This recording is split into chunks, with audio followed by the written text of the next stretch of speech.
ये कहानी है आपकी हमारी की नज़र से। वो कहानी सुनाने वाले हैं जब एक छोटे बेबीज की तरह जानवरों का पृथ्वी पर जन्म हुआ। इतिहास में पहली बार सांस लेने के लिए उनके फेफड़ों का निर्माण हुआ। देखने के लिए उन्हें आंखें मिली और खुद की फॉर्मेशन के लिए एक अवसर मिला। वो अवसर जिसकी बदौलत पृथ्वी पर जीवों का साम्राज्य फैल गया।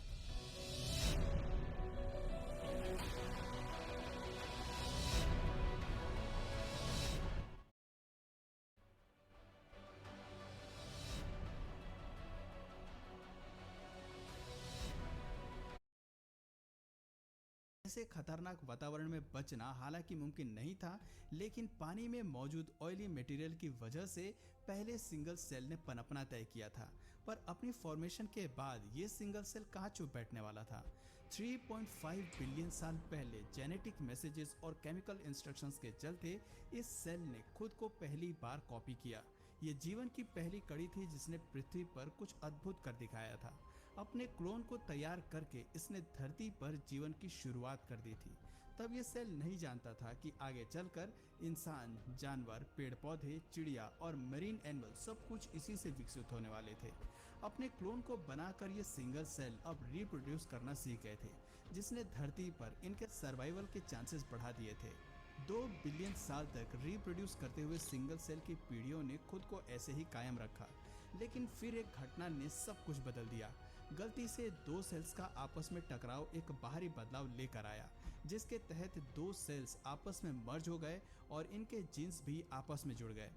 दिलचस्प बात थी कि इस मर्ज सेल ने भी अपने आप को कॉपी किया और इससे उत्पन्न होने वाले बाकी सेल्स ने भी इस प्रक्रिया को जारी रखा, जिसकी वजह से आने वाले सेल्स में एक की बजाय दो सेल्स थे।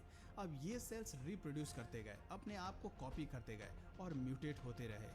जैसे जैसे म्यूटेशंस बढ़ती रही, पुराने जीन्स डिलीट हुए और नई फॉर्मेशन हुई और नए सेल्स बने। सदियों तक होती इस प्रक्रिया में एक वक्त ऐसा आया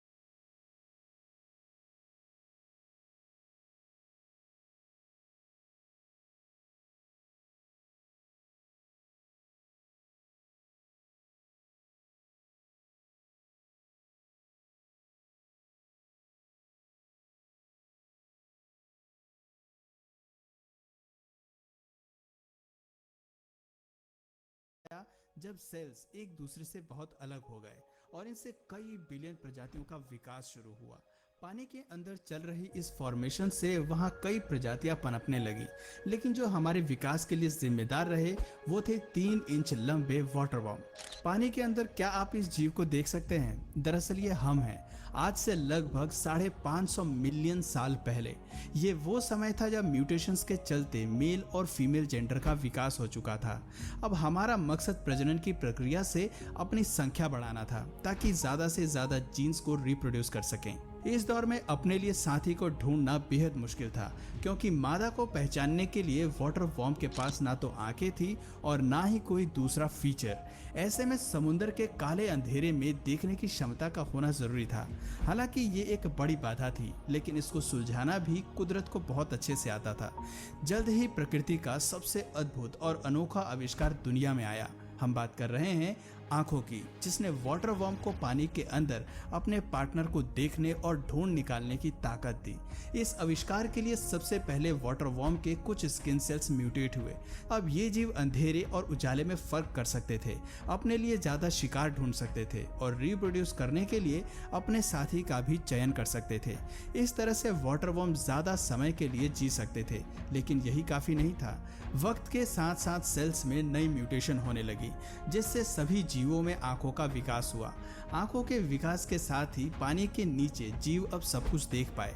हैरानी की बात थी कि इन सब की शुरुआत केवल एक सिंगल सेल से शुरू हुई थी, लेकिन अब इसकी बदौलत एक मरीन वर्ल्ड का विकास हो गया था। लेकिन आसपास की दुनिया को समझना भी जरूरी था, इसलिए आंखों के पीछे मौजूद नर्व सेल्स ने आपस में इकट्ठा होना शुरू किया। शुरुआत में ये ऑर्गन बेहद छोटा था, लेकिन वक्त के साथ ये जीवों के शरीर का इसे पाने के लिए इन्हें कुछ बेहद ही बड़ा करना जरूरी था। दोस्तों, कुदरत का नियम तो आप जानते ही हैं कि कुछ भी पाने के लिए रिस्क लेना ही पड़ता है। इस मछली ने भी यही किया। ऑक्सीजन के लिए फुट लॉन्ग आर्मर्ड फिश पानी की सतह पर आई और इसने ऑक्सीजन लेना शुरू किया। शरीर में ऑक्सीजन के ट्रेवल होने की वजह से धीरे धीरे लंग्स का विकास हुआ। लंग्स के विकास के साथ ही पानी में एक नई प्रजाति पनपी, जिन्हें नाम दिया गया इस्थियोस्थेगा। इस्थियोस्थेगा असल में हम ही थे और हम हवा और पानी दोनों में सांस ले सकते थे। हवा में सांस लेने के लिए हम लंग्स का इस्तेमाल करते थे, जबकि पानी में सांस लेने के लिए हमारे पास गिल्स थे। आज हमारे पास गिल्स नहीं है, लेकिन दोनों स्थिति में सांस लेने का मैकेनिज्म हमें आता है। पानी में रहते हुए इस इस्थियोस्थेगा को काफी समय हो चुका था, लेकिन बाहर की दुनिया की तरफ इनका खिंचाव ज्यादा था। 365 मिलियन साल पहले वो समय भी आया जब हमने अपना सर पानी से बाहर निकाला और हमारे सामने मौजूद जमीन की तरफ बढ़ने लगे। ये जगह हमारे लिए अनजान थी, लेकिन दिलचस्प भी। पानी के बाहर आकर हम इतिहास का रुख बदलने वाले थे और जमीन पर उस जीवन की शुरुआत करने वाले थे जो पृथ्वी का इतिहास बदलने वाली थी। फिर वो पल भी आया जब हम पानी से बाहर आए। इस्थियोस्थेगा ही वो पहले जीव थे जिन्होंने बाहर की दुनिया में आकर सब कुछ बदल दिया। लेकिन ये इतना आसान नहीं था। जमीन पर आने की कीमत भी इन्हें चुकानी थी। इनकी नर्म त्वचा सूरज की रोशनी झेलने के लिए नहीं बनी थी, इसलिए जमीन पर इनका विलुप्त होना पक्का था। लेकिन कुदरत इन्हें आसानी से खत्म होने देना नहीं चाहती थी। फिर वो दौर भी आया जब इन जीवों ने धीरे धीरे इस वातावरण में एडॉप्ट करना सीखा। सूरज की रोशनी से बचने के लिए धीरे धीरे इनकी त्वचा सख्त होती चली गई। 340 मिलियन साल पहले हम इस्थियोस्थेगा से कैसिनेरिया में तब्दील हो गए। इसके साथ ही हमें मोटी चमड़ी और पंजों का निर्माण हुआ ताकि हम जमीन की सख्त सतह पर चलने के काबिल हो सकें। धीरे धीरे हमने अपने आप को जमीन के हिसाब से ढाला, लेकिन तपती धूप में अंडों का बचना मुश्किल था। प्रजनन के लिए इस्तेमाल होने वाली पुरानी प्रक्रिया जमीन पर किसी काम की नहीं थी। ऐसे में यहाँ कैसिनेरिया ने प्रजनन की एक नई प्रक्रिया को चुना जो आज भी कायम है। आज भी सभी जीव इस प्रक्रिया से ही रिप्रोड्यूस करते हैं, जिसे हम सेक्स कहते हैं। यहीं से जीवों में सेक्स की प्रक्रिया शुरू हुई। इस प्रक्रिया की जरूरत इसलिए पड़ी ताकि बच्चे एक हार्ड शेल्स के अंदर पैदा हो सकें। ये एवोल्यूशन का एक ऐसा मास्टरपीस था जिसकी वजह से जमीन पर जीवन एक नए सिरे से शुरू हुआ। धरती पर रेप्टाइल्स वो पहले जीव थे जिन्होंने अंडे देने शुरू किए। अंडे देने की वजह से हमें नए बेबीज में जेनेटिक वैरायटी देखने को मिली। इस वैरायटी ने हमारी प्रजाति को मरने नहीं दिया। आपको बता दें कि कैसिनेरिया वो पहले जीव थे जो पूरी तरह से जमीनी सतह पर रहने के लिए एडॉप्ट हुए और इनके बच्चे भी ऐसे वातावरण में आसानी से एडॉप्ट हो गए। ये जीव पृथ्वी के खुले वातावरण में सांस ले सकते थे, चल सकते थे और खुद के वजन को भी संभाल सकते थे। लेकिन एवोल्यूशन की कहानी केवल यहीं तक सीमित नहीं थी। अभी इसके साथ बहुत कुछ होना बाकी था। ये समय रुकने का नहीं था, बल्कि एक ऐसे लाइफ को फॉर्म करने का था जो आगे चलकर पूरे अर्थ को डोमिनेट करने वाला था। ये सब कैसे होने वाला था? आखिर अब कौन से ऑर्गन्स डेवलप होने वाले थे? और एवोल्यूशन की होड़ में अब कौन से जानवरों का एवोल्यूशन होना बाकी था? अगर मैं ये सब इसी वीडियो में बताने लगा तो ये वीडियो बहुत लंबी हो जाएगी।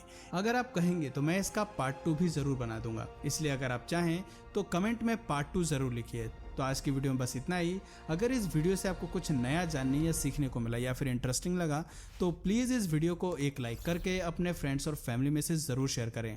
और यदि आप इस चैनल पर नए हैं तो प्लीज़ इस चैनल को सब्सक्राइब करके बेल नोटिफिकेशन आइकन को ऑन कर लीजिए ताकि हमारे आने वाले वीडियोज़ आप मिस ना करें।